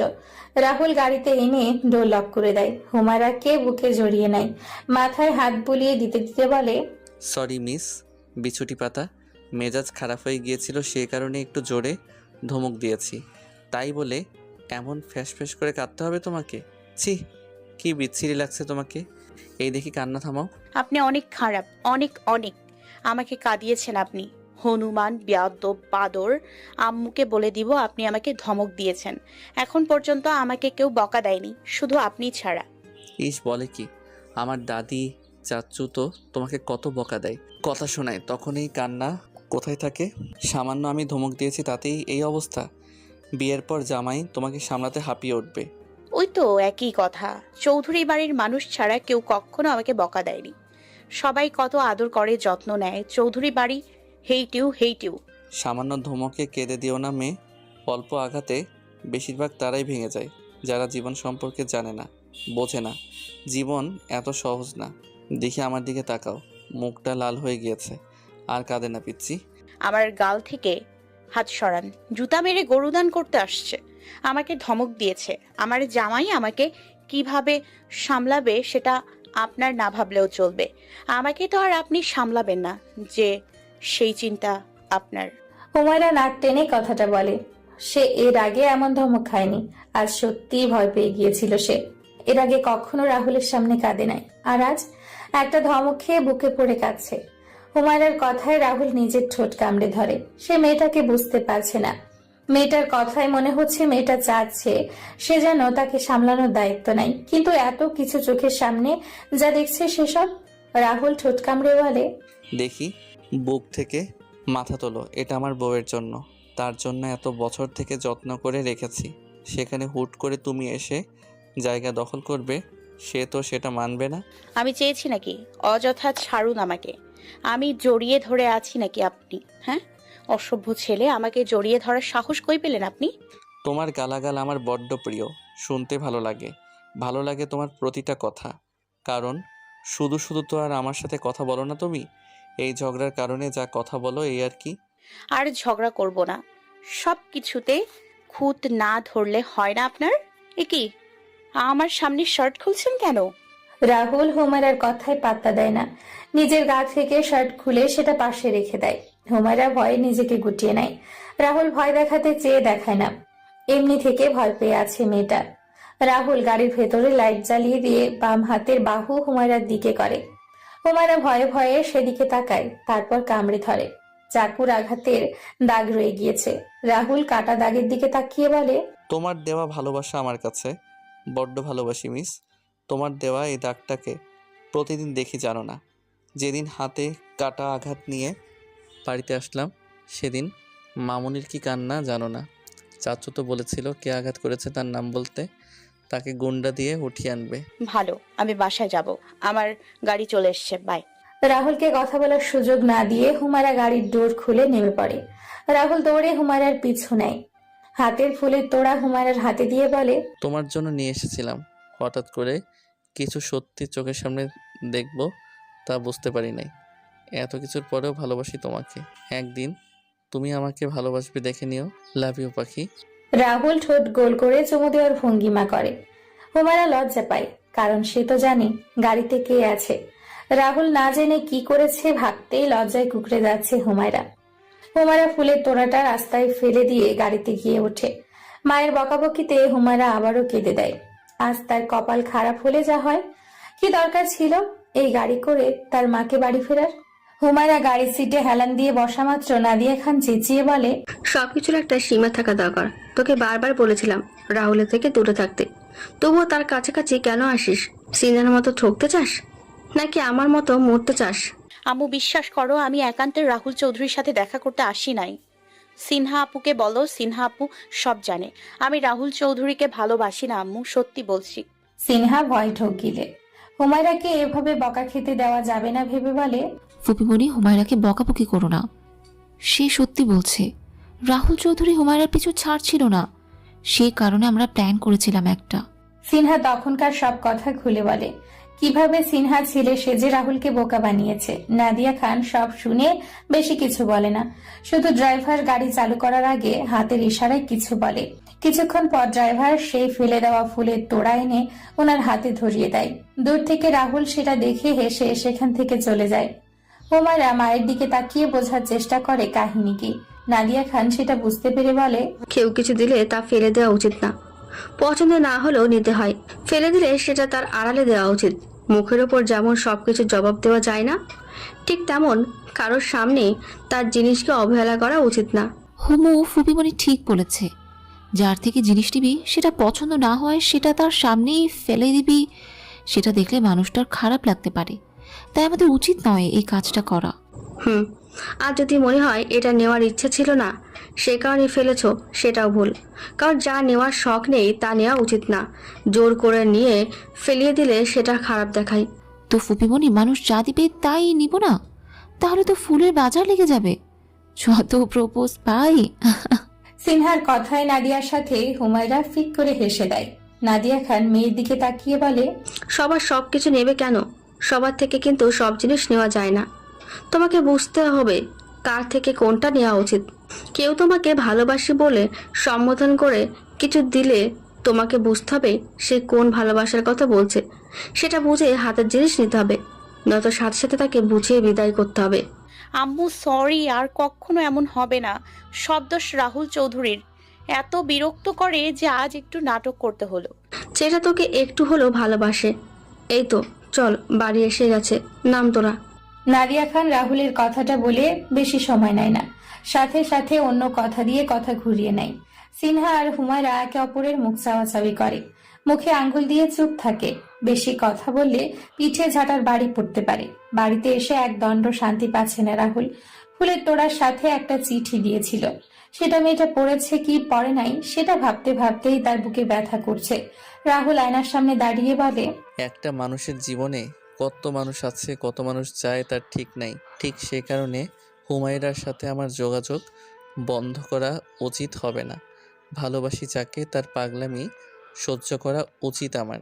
হুমায়রা বাড়িতে এসে দেরি করে না, সবার সাথে খাওয়া দাওয়া করে নিজের রুমে গিয়ে বিছানায় গা এলিয়ে দেয়। ফুলের তোড়ার কথা তার মাথা থেকে বেরিয়েই গিয়েছে। হুমায়রা চোখ বন্ধ করার আগে মনে মনে বলে, আম্মুকে সুখ দিও আল্লাহ, তার জীবনে আর কোনো বাধা আসতে দিও না। আম্মুকে বড্ড ভালোবাসি, যা মুখে বলতে পারি না। ভালোবাসি আম্মু, অনেক ভালোবাসি। তুমি আমার সব সব সব। ভালোবাসি, প্রচুর ভালোবাসি। নভেম্বরের 10 তারিখ। গায়ে হুডি জড়িয়ে রাস্তা দিয়ে হেঁটে যাচ্ছে একজন।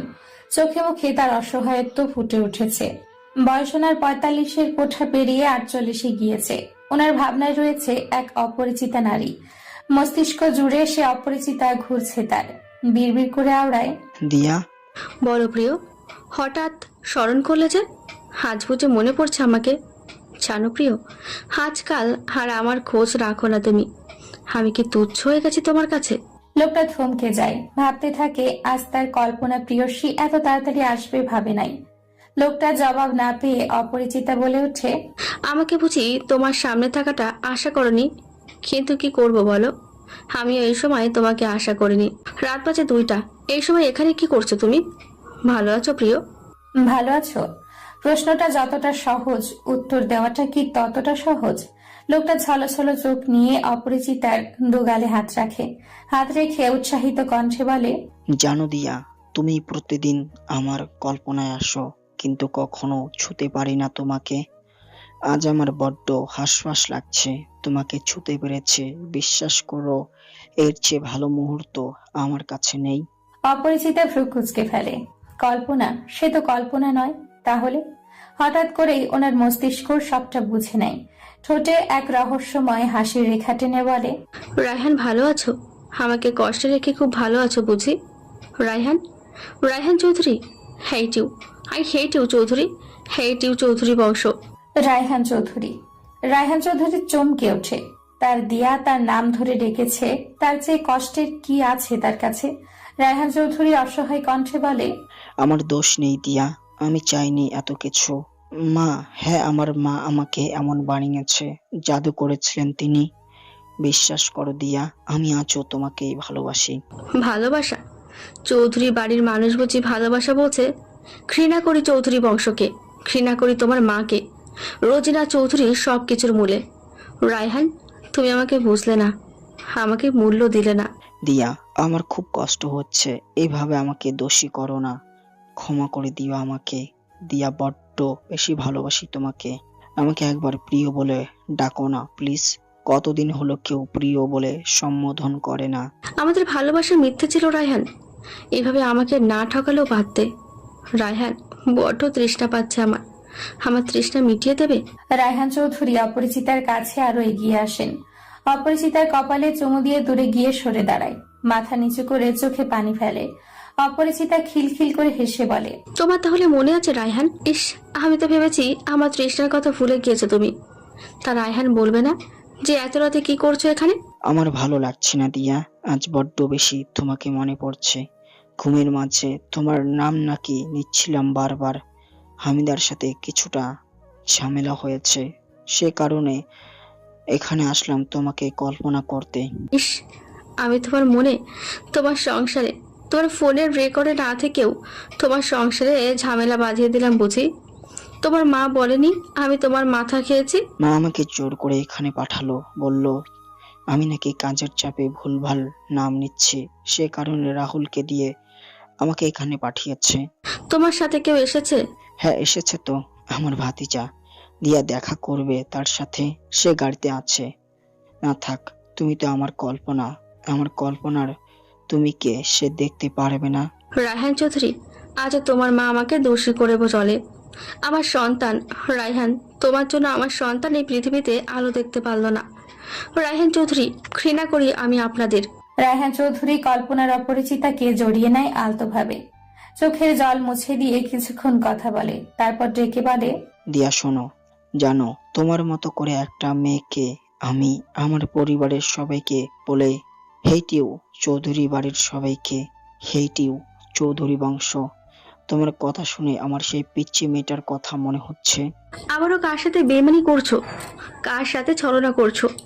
শুনলাম সাদিক শিকদার ঠকিয়েছে কাউকে। তোমার বংশ বুঝি আর ভালো হলো না রায়হান চৌধুরী? এইভাবে আমার বংশের দোষ দিও না দিয়া। আমি খারাপ, আমার মা খারাপ, সাদিক খারাপ, কিন্তু বাকিরা তো ভালো। সেখানে বংশকে দোষ দিয়ে কি লাভ আছে বলো? কেন মেয়েটা আর মতো বলছো বারবার? পরিবারের একজন খারাপ হলে কিন্তু সবার নাম হয় রায়হান চৌধুরী। সেখানে তোমার পরিবারে 3 জন খারাপ, তাহলে কি বংশের দোষ বলে মানা যায় না?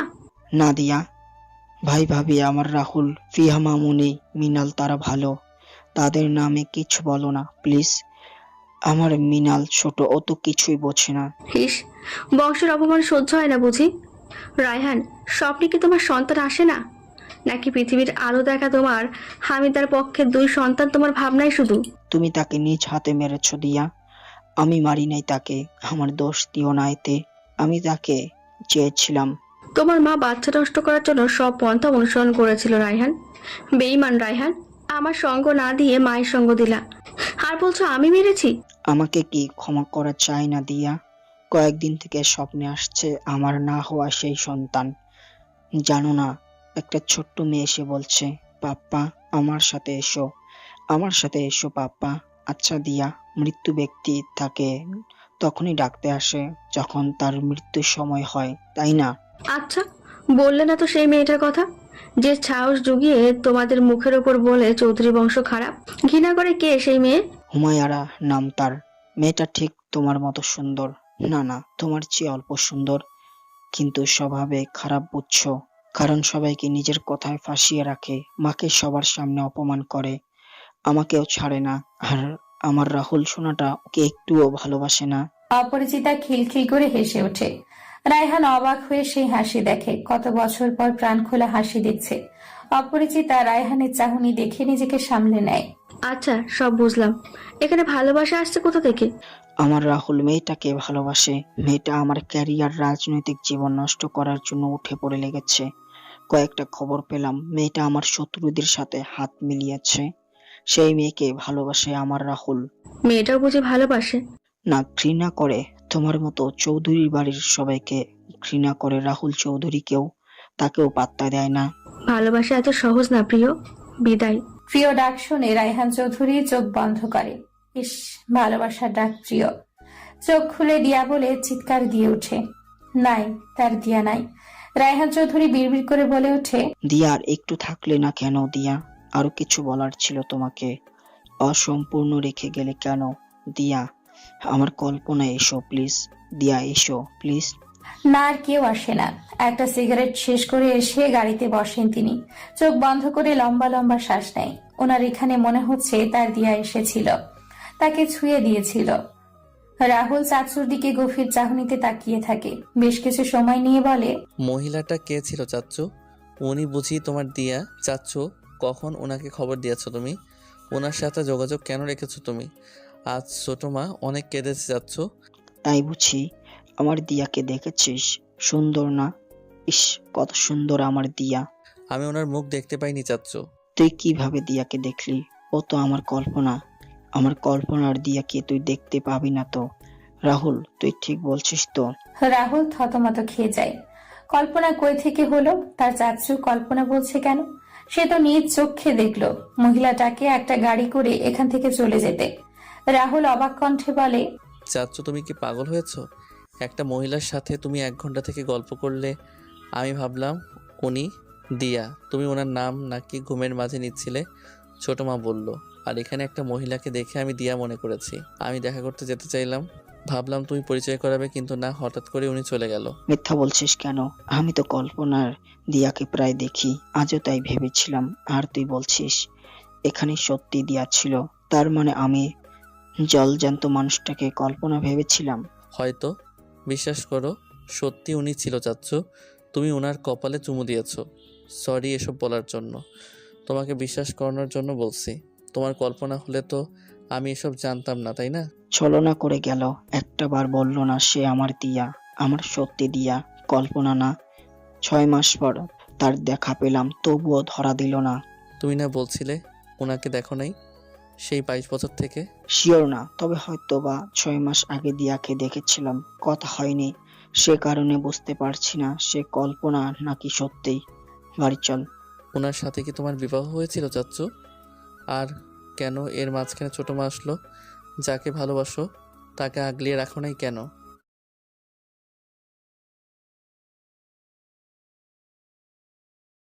কথা জানতে নেই। ড্রাইভ কর। ড্রাইভ করাকালীন কথা বলতে হয় না। তোমার কি আর কোনো সন্তান আছে চাচ্চু? উনি তোমার স্ত্রী ছিল নাকি প্রেমিকা? প্রেম অবস্থায় গভীর সম্পর্ক? দিয়ার নামে বাজে কথা বলিস না রাহুল। ধরতে গেলে সেই তোর ছোট আম্মু। কারণ হামিদার আগে এসেছিল আমার জীবনে। 4 বছরের প্রেম, সাথে 2 বছরের সংসার। আমার দিয়া পবিত্র। তোর মুখে এ নিয়ে আর কোনো কথা শুনতে চাই না। রাহুল আর ঘাটায় না। এ নিয়ে সে পরে কথা বলবে ভেবে নাই। একসাথে বেশি টিপলে যেমন লেবু তিতা হয়, তেমন বেশি ঘাটলে অসহ্যকর হয়ে উঠবে। ফোনের দিকে এক দৃষ্টিতে তাকিয়ে থাকে রাহুল। তার এখনো বিশ্বাস হচ্ছে না তার ফোনে হুমায়রা ফোন করেছে। আকস্মিক কিছু পেয়ে গেলে যেমন অনুভূতি হয়, ঠিক তেমন অনুভূতি হচ্ছে রাহুলের। সেই যে নাম্বার ব্লক করেছিল তা খোলার নামই নেই। আর আজ হঠাৎ হুমায়রা নিজে ফোন করেছে, এটা তার কাছে কল্পনা ছাড়া কিছু মনে হচ্ছে না। চাচুর মতো হয়তো সেও কল্পনা করছে। রাহুল নিজের কল্পনা ভেবে রায়হান চৌধুরীকে ফোনটা দেখায়। এত কিছুর মাঝে ওনার হাসি পায়। ফোনটা রিসিভ করে লাউড স্পিকার দেয়। ওই পাশ থেকে ঝরঝর করে হুমায়রা বলে ওঠে, ফিহার কি হয়েছে সেটা কি জানেন ভাইয়া? মাঝ রাতে ওকে লাইনে দেখে ফোন দিয়েছিলাম, ফোন রিসিভ করেই কান্না করছে। বাসায় কি কিছু হয়েছে নাকি হুমায়রাকে আপনারা বকাবকি করেছেন? তেমন কিছু না, সেসব তোমার না ভাবলেও হবে। সব বিষয়ে সবার সাথে বলা যায় না। রাত 3টা পেরিয়েছে, ঘুমাও। রাহুল ফোনটা কেটে রায়হান চৌধুরীর দিকে তাকায়। উনি বিরক্ত হয়ে বলে, মেয়ে মানুষের এই এক নাটক। সামান্য একটা বিষয় নিয়ে সেটা তিল থেকে তাল বানিয়ে ফেলে। আরে ভাই, ঘুমের মাঝে একজনের নাম নিয়েছে, সেটা নিয়ে এত গবেষণা করার কি আলো? বলে আসলাম, স্বপ্নে নামটা পেয়েছি, তবু ফ্যাস ফ্যাস কান্না জুড়ে দেয়। ভালোবাসা এমনই চাচ্চু, হারানোর ভয়। তাহলে দিয়া কেঁদে কেঁদে ভাসিয়ে দিত, আমার কাছে ফিরে আসতো, জোর করতো, কিন্তু তা তো হয়নি। রাহুল কথা বলে না, মনে মনে হাসে। তার চাচু কি সেই দিয়ার মনের খবর জানে? অদ্ভুত সব সম্পর্ক। পৃথিবী যেমন গোল, মানুষের মন, মস্তিষ্ক, ভাবনা সবকিছুই তেমন। কেউ ধরতে পারে না কারো ভাবনা, চিন্তা, কল্পনা। মামার অফিসে যাওয়ার জন্য বের হচ্ছিল হুমায়রা। রেডি হয়ে যে রুম থেকে বের হয়, তখনই তার নজরে আসে সেই দিনের ফুলের তোড়া। এতদিন চোখে পড়লেও সেটাতে হাত দেওয়ার কথা ভাবে নাই, কিন্তু এখন ফুল শুকিয়ে গিয়ে সেখানে একটা চিরকুটের দেখা মিলেছে। হুমায়রা আশেপাশে তাকিয়ে চিরকুট হাতে তুলে নেয়। সামনে মাকে দেখে থতমত খেয়ে ফেলে দিতে গেলেই তিনি সেটা খুলে দেখতে বলেন। হুমায়রা কাগজের ভাঁজ খুলে পড়তে শুরু করে। আমার রাজ্যে প্রবেশ করে নাই কোনো রমণী। হঠাৎ করে দেখা পেলাম এক রানীর। প্রথম দেখাতেই মন কেড়েছিল আমার। তার উপর নজর রেখে বুঝলাম তার মধ্যে রহস্য রয়েছে। ফলো করতে থাকলাম, পেলাম না কিছু। সব শেষে আমি শূন্য। সব শেষে প্রেমে পড়লাম আমি। ঘুমোতে গেলেও তাকে ভাবি, স্বপ্নে এসে জ্বালিয়ে যায় সে। হুমায়রা হাঁ হয়ে মায়ের দিকে তাকায়। পরেরটা কিভাবে পড়বে? নাদিয়া খান ভ্রু উঠিয়ে তাকায় হুমায়রার দিকে। হুমায়রা পড়তে যাবে তার আগেই উনি রুম থেকে বেরিয়ে যায়। প্রথম দিন ওনার নজরে চিঠিটা পড়েছিল, আর ওনার আয়ত্তে আছে এই চিঠির লেখাগুলো। মা যাওয়া মাত্র হুমায়রা আবারও পড়তে শুরু করে। মাঝে মাঝে স্বপ্নে তোমাকে বউ ভেবে কপালে চুমু দেই। এই শোনো, আমি কিন্তু খারাপ কিছু করি না। যা করি সব কিছু সুন্দর দেখায় আমার কাছে। তোমার থুতনিতে কালো কুচকুচে তিলটা আমাকে বড্ড টানে। স্বপ্নে সেখানে কয়েকবার কামড় দিয়েছি, জানো না? ইস, পরে ভাবে ব্যথা পেয়েছো বুঝি, কিন্তু ভুল করার পর ক্ষমা চাওয়ার সুযোগ হয় না। দূর, তার আগেই মামুনি এসে ঘুম ভাঙিয়ে দেয় আমার। হুমায়রা বিরক্ত হয়। এসব কেউ চিঠিতে লেখে? এসব পড়ে সে কি করবে? সে কি কল্পনা করবে রাহুলকে? চিঠিটা পড়া শেষ না করে ছিঁড়ে সেটা ময়লা ঝুড়িতে ফেলে দেয়। মামার সাথে বেরিয়ে পড়ে অফিসের উদ্দেশ্যে। ভাগ্নির মুখের দিকে তাকিয়ে বলে, তুই যেখানে কারখানা তৈরি করবি সেখানে জায়গা ঠিক হয়েছে জানিস তো। কারখানা তৈরির কাজও চলছে, আস্তে আস্তে কাজ করবে, বছর 3 সময় লাগবে। আমি কি বলছি শোন, তুই তো নিজেও ডিজাইন দিয়ে জামা তৈরি করবি, পরে যেন কোনো ঝামেলা না হয়, তাই এখন থেকেই ডিজাইন তৈরি করতে থাক। হ্যাঁ মামা, তাই করছি। এসব চিন্তা করো না, নিজের ডিজাইন ছাড়া কারো ডিজাইন ব্যবহার করব না আমি। এটা বলো, যে জামাগুলো দিয়েছিলাম তোমার বিদেশি ক্লায়েন্টের মতামত কি? ভালো কথা মনে করিয়ে দিয়েছিস। আর 2 দিন পর তোকে দেশের বাইরে যেতে হবে, কয়েকটা ডিল নিয়ে কথা হবে। কার ভাগ্য হবে জানি না, আমি যাব নিজের কারখানা থেকে ডিজাইন নিয়ে। আমি চাচ্ছি তুইও চল। কিন্তু মামা, আমি অর্ডার পেলে তৈরি হবে কোথায়? সেবার না হয় অল্প দেখে তোমার কারখানায় কাজ করেছিলাম, কিন্তু এবার আমি নিউজে দেখলাম এবার অর্ডার কত কোটি টাকার। এত টাকা কোথায় পাবো? কাজ করতে হলে কাপড় কিনতে টাকা লাগবে। আমি ধার দিব, সমস্যা নেই। আমার কারখানা এই মুহূর্তে কাজ অল্প, নতুন অর্ডার না আসা পর্যন্ত কাজ থাকবে না। তুই অর্ডার পেলে কাজ হয়ে যাবে। আচ্ছা এটা বল, তুই জামাতে নিজের কোম্পানির নাম হিসেবে সেখানে এনএইচ দেওয়ার মানে কি? হুমায়রা গ্রুপ অফ ইন্ডাস্ট্রি দিলেই পারতি। এমএইচ এর মানে কি? N Nadia, H Humaira. নিজেদের নামের প্রথম অক্ষর দিয়ে কারখানার নামকরণ হবে, বড় করে লেখা থাকবে NH ইন্ডাস্ট্রি। আমি চাই আমার মাকে সবার সামনে প্রকাশ করতে। না, খারাপ না। তাহলে এক কাজ কর, আজ বাসায় এসে তৈরি হয়ে নিস। আমাদের যেতে হবে, চৌধুরী গ্রুপ থেকেও তো যাবে। তুই নাকি এখন প্রকাশ্যে আসবি না? সমস্যা নেই, সেখানে গ্রুপের নাম নেওয়া হয়, অন্য কিছু না। মুখে মাস্ক থাকবে আমার।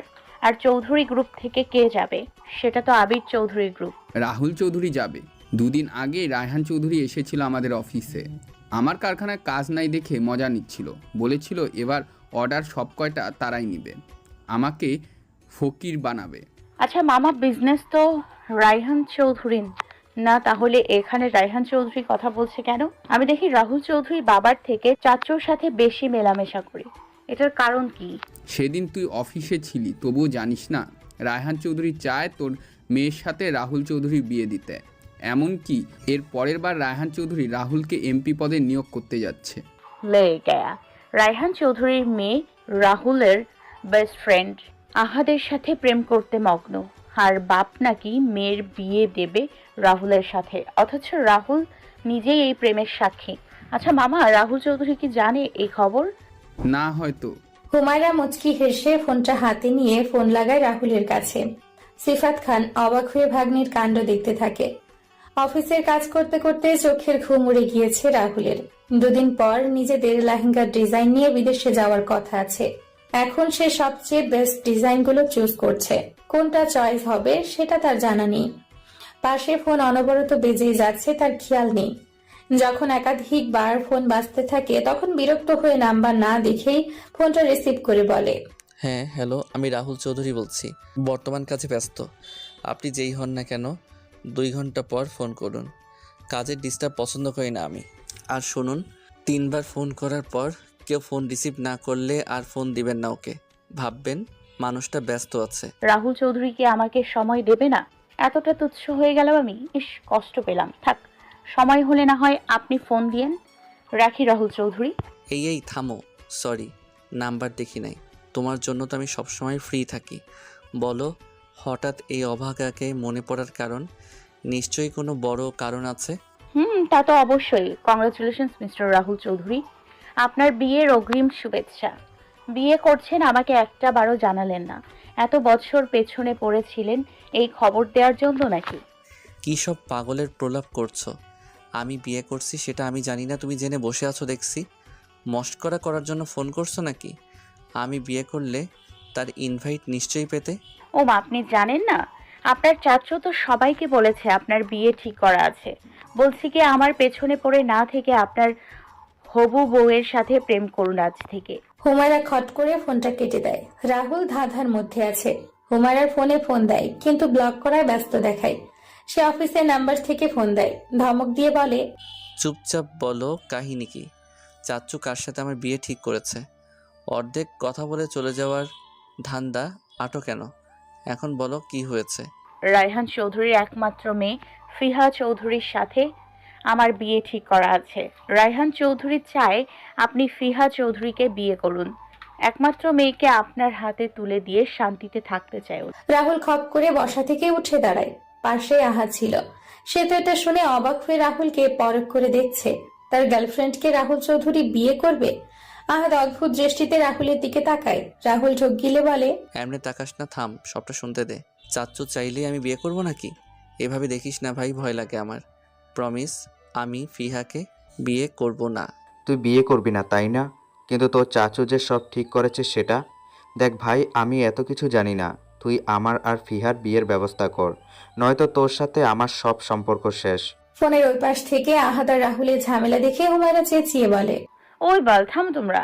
আমি এত বড় গোপন তথ্য জানিয়ে দিলাম, এখন আমাকে একটা কথা বলুন তো রাহুল চৌধুরী, আপনি কি ছোট বাচ্চার প্যাম্পাস নিয়ে কাজ করেন? মানে আপনার কোম্পানি নাকি ছোট জামা বানানোর?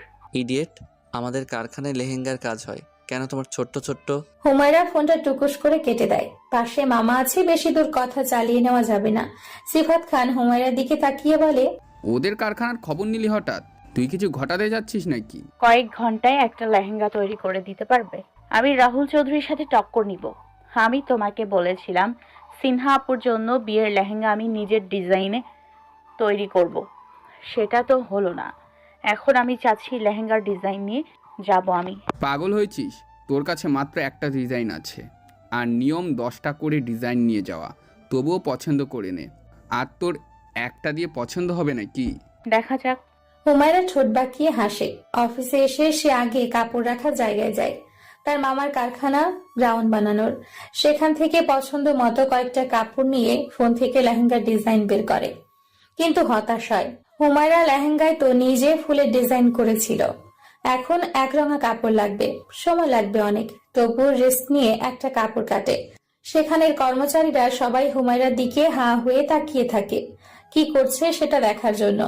হুমায়রা কাপড় কাটা শেষে এমব্রয়ডারি কাজের জায়গায় যায়। নাওয়া খাওয়া বাদ দিয়ে সে সেটার পেছনে পড়ে থাকে। রাত 8:30। আহাদ অভিমান করে বসে আছে। রাহুল কান ধরে উঠবস করছে আর সরি বলছে। তাতে আহাদের রাগ কমে না। একসময় আহাদ বলে ওঠে, তুই যদি দেশের বাইরে থেকে আসার পর আমার আর ফিয়ার বিয়ের ব্যবস্থা করতে পারিস, তাহলে ভাববো তুই ফিহাকে ভালোবাসিস না, নয়তো আমি মনে করব তুইও ফিয়াকে বিয়ে করতে চাস। এমন করছিস কেন? তুই ভালো করে জানিস আমি ফিহাকে ভালোবাসি না। আরে ভাই, আমি তো হুমায়রাকে ভালোবাসি। তবু বাচ্চাদের মতো ঝগড়া করছিস কেন? তোর চাচু কত বড় একটা ঘটনা ঘটিয়েছে দেখতে পাচ্ছিস? তোর বিয়ে ফিহার সাথে দেওয়ার জন্য বসে আছে, আর আমি বসে বসে আঙুল চুষবো, তাই না? তুই আমার চোখের সামনে আমার ভালোবাসাকে নিয়ে বাসর ঘরে ঢুকবি? আহাদ কথাটা বলেই হু হু করে কেঁদে দেয়। রাহুলের মাথায় হাত। আহাদ যে কি থেকে কি বলছে সেটা বুঝতে তার অবস্থা খারাপ। ছেলেটা বাসর ঘরে দৌড় দিয়েছে, কিছুক্ষণ পর বলবে বাচ্চার কথা। না, রাহুলের কথা মিথ্যে হলো না। আহাদ কাঁদতে কাঁদতে বলে, তোর বাচ্চা একদিক থেকে আমাকে চাচু বলবে আর একদিক থেকে মামা। না, আমি সহ্য করতে পারবো না। এ মুখ আমি কাকে দেখাবো? আমি মরে যাব, কলা গাছের সাথে ফাঁসি দেব। দৌড় বাল, যা তো। তুই দড়ি নিয়ে আয়, আমি তোকে মেরে ফেলার ব্যবস্থা করছি। আরে বাল, তোর গার্লফ্রেন্ড নিয়ে তুই থাক, আমি ওকে বোনের নজরে দেখি, বোন বুঝিস? সত্যি তো? নাকি পরে কথার খেলাপ করবি? দেখ, যদি এমন করিস তাহলে চিনি খেয়ে আত্মহত্যা করব। তোরে আমি পটাশিয়াম সাইনাইড এনে দিব, খাইস ওকে? মরবি ভালো কিছু খেয়ে মরিস। এসব বালসালকে মরতে হবে না, যা ভাগ আমার কাছ থেকে। ঢংবাজ, ঢং করিস আমার সাথে? আহার হে হে করে হেসে রাহুলকে জড়িয়ে ধরে। ঢং করে চোখে জল মোছার ভান করে রাহুলকে দেখায়। রাহুল রেগে আহাদের পিঠে 2টা ঘুঁতো দেয়। আহাদ খিলখিল করে হেসে ওঠে। আহাদের হাসি দেখে রাহুল নিজেও হেসে দেয়। 2 দিন পর মিটিং রুমে সিফাত খান ভাগ্নির জন্য অপেক্ষা করছে। বারবার ঘড়িতে চোখ বোলাচ্ছে। আর 5 মিনিট পর মিটিং শুরু, অথচ হুমায়রা এসে পৌঁছতে পারে নাই। অন্যদিকে রাহুল আর আহাদ দুজন ডিজাইন নিয়ে কথা বলছে নিজেদের মাঝে। কিছুক্ষণের মধ্যে মিটিং শুরু হয়ে যায়। মিটিং শুরু হতেই হনহনিয়ে রুমে প্রবেশ করে হুমায়রা। সবার দিকে তাকিয়ে বলে, সরি, আমার 20 সেকেন্ড লেট হয়েছে। তুমি কে? হুমায়রা মামার দিকে তাকায়। আসলেই তো কি নাম বলবে সে। আইডি কার্ড বের করে নামটাই চোখ বুলিয়ে নেয়। তারপর সবার দিকে তাকিয়ে বলে, হুমায়রা চৌধুরী। এখানে আমার ডিজাইন দেখানোর কথা ছিল, কিন্তু দেরি হলো আসতে। সরি, আসার সময় ছোট্ট একটা অ্যাক্সিডেন্ট হয়েছে আমার, তার জন্য। ওকে ওকে, নিজ আসনে গিয়ে বসো। তো তাহলে আজকের মিটিং শুরু করা যাক, কি বলেন? লোকটা সবার দিকে তাকিয়ে কথা বলে। সবাই মাথা নাড়ালে এক এক করে নিজেদের ডিজাইন নিয়ে প্লেন বলতে থাকে। সবকিছুর ফাঁকে রাহুল আর চোখে মেয়েটার দিকে তাকায়। কালো সুটবুট পরিহিত, মুখে মাস্ক পরা মেয়েটা তার কাছে পরিচিত বলে মনে হচ্ছে, কিন্তু মেয়েটা যেভাবে সবার সাথে কথা বলছে তাতে মনে হলো না তার পরিচিত কেউ না। টানা 3 ঘন্টার মিটিং শেষে নিজেদের পছন্দ মতো ওর সাথে ডিল করতে থাকে। হুমায়রা দুহাত ঘষা মাজা করতে থাকে। কি হবে করতে করতে তার নাম নিতেই চমকে ওঠে। তার সাথে ডিল করা হয়েছে বেশ অ্যামাউন্টের, তাও লেহেঙ্গার। রাহুল অদ্ভুতভাবে তাকায় তার দিকে। সব শেষে সেই স্যার হুমায়রার উদ্দেশ্যে বলে, সবকিছু বানানোর পিছনে কারো না কারো হাত থাকে, আবার কোনো উদ্দেশ্য থাকে। তো আপনি মাত্র একটা ডিজিটাল নিয়ে এসেছেন, এখানে 10টার কথা ছিল। তো বলুন এই ডিজাইনের পিছনের কারণ। আসলে এই ডিজাইনের পেছনে কারণটা অন্যরকম। আমার বড় বোনকে নিজের হাতে লেহেঙ্গা বানিয়ে দেওয়ার শখ ছিল আমার। তার জন্য এই লেহেঙ্গা নিয়ে কাজ করছিল প্রায় বছর 3 আগে থেকে। আপু এখনো জানে না। হঠাৎ করে এই মিটিংয়ে আমাকে ডাকা হলো, তাতে কি করব ভাবতে ভাবতে লেহেঙ্গা নিয়ে কাজ করাটা মাথায় আসলো। মাত্র একটা ডিজাইন নিয়ে এসেছে, তো একটা বারও মনে হয়নি তুমি এখানে এত মানুষের সাথে টিকতে পারবে না? এত কনফিডেন্স তোমার? আমি কিন্তু করে দেখিয়েছি স্যার। আমি অন্যদের মতো লাফালাফি করি না। যা করতে মন চায় তা শেষ করে তবেই লাফালাফি করি। অনেক গ্রুপ তো আগেই লাফালাফি করে। আপনি কি কথাটা আমাকে বলছেন? নিজের ডিজাইন নিয়ে কথা বলার সময় দেখছি আমাদের গ্রুপ নিয়ে আলোচনা করছেন আপনি। আপনি কি আমাকে চেনেন? আপনি হয়তো ভুল বুঝছেন। আমি কাউকে মিন করে কিছুই বলিনি। হয়তো আপনি আমার ওপর রেগে আছেন, কারণ আপনি ডিলটা পাননি, আমি পেয়েছি। এটা পরীক্ষার মতো, যার রেজাল্ট ভালো সেই এগিয়ে থাকবে। আর রেজাল্ট তার ভালো হয় যে পরিশ্রম করে। আপনি পরিশ্রম করেছেন, সেজন্য ওনার সাথে কাজ করার জন্য চান্স পেয়েছেন। এতে কি আমার রাগ করার কথা?